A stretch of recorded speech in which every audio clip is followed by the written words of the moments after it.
Hi అండి అందరికీ. చూడండి, కార్తీక మాసం చివరి రోజు పోలీస్ వర్గానికి వెళ్ళే కథ చెప్పుకుని అక్షింతలు వదులుకుంటాం కదండి. అలాగే పోలమ్మ కథ చెప్పి పూజ చేసుకుని నీళ్ళల్లో దీపాలు వదులుతామండి. అది అందరూ ఎన్ని దీపాలు వదలాలి, ఎలా వదలాలి అని మీమాంసలో ఉంటారండి. చక్కగా మనం పూర్వం రోజుల్లో అయితే కాలువలు అలాగే చెరువులు ఉండేవండి.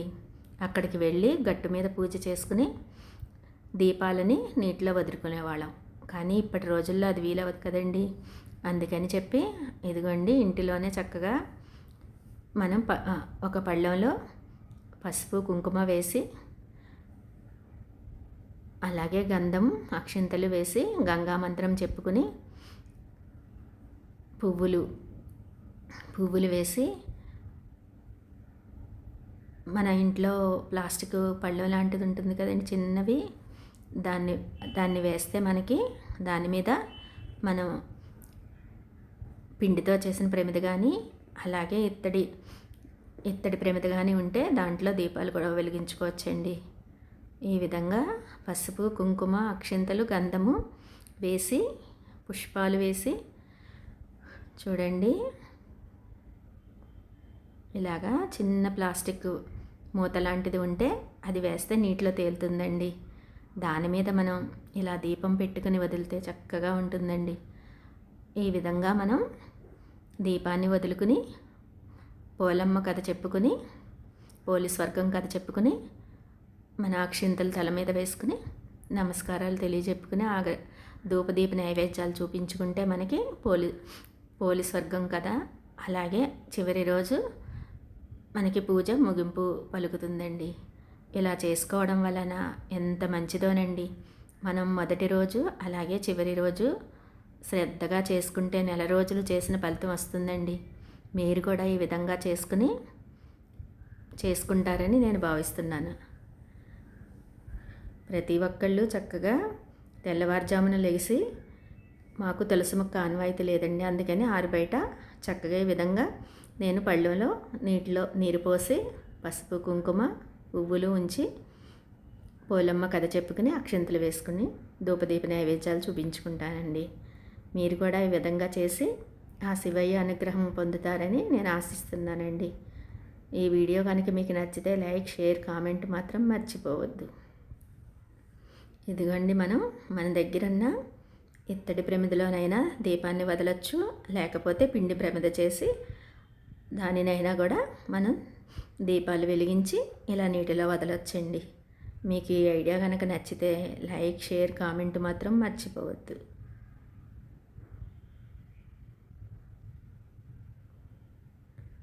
ప్రతి ఒక్కళ్ళు ఎన్ని దీపాలు వెలిగించాలి, ఎన్ని ఒత్తులు వేయాలని మీమాంసలో ఉంటారండి.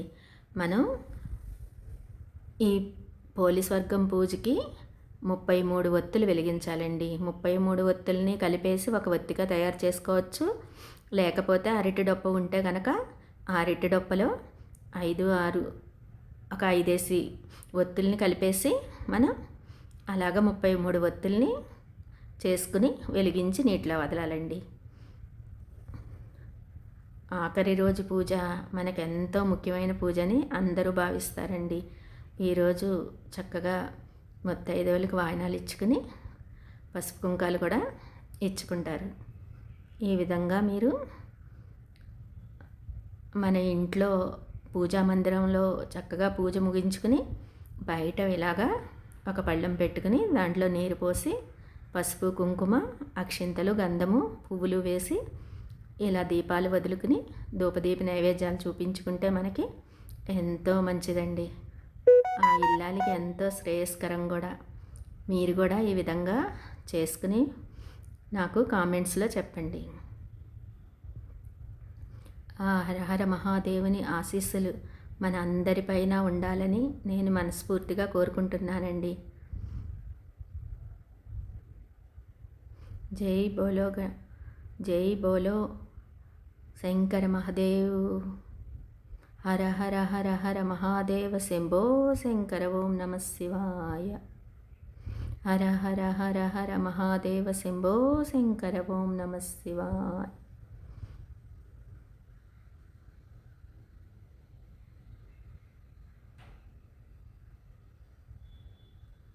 చక్కగా కార్తీక మాసం చివరి రోజు తెల్లవారుజామున ఈ విధంగా పోలీస్ వర్గం కథ చదువుకుని అక్షింతలు వేసుకుని ఆ తల్లికి దీపాలు 33 దీపాలని వదిలి ఈ విధంగా పూజ చేసుకోండి.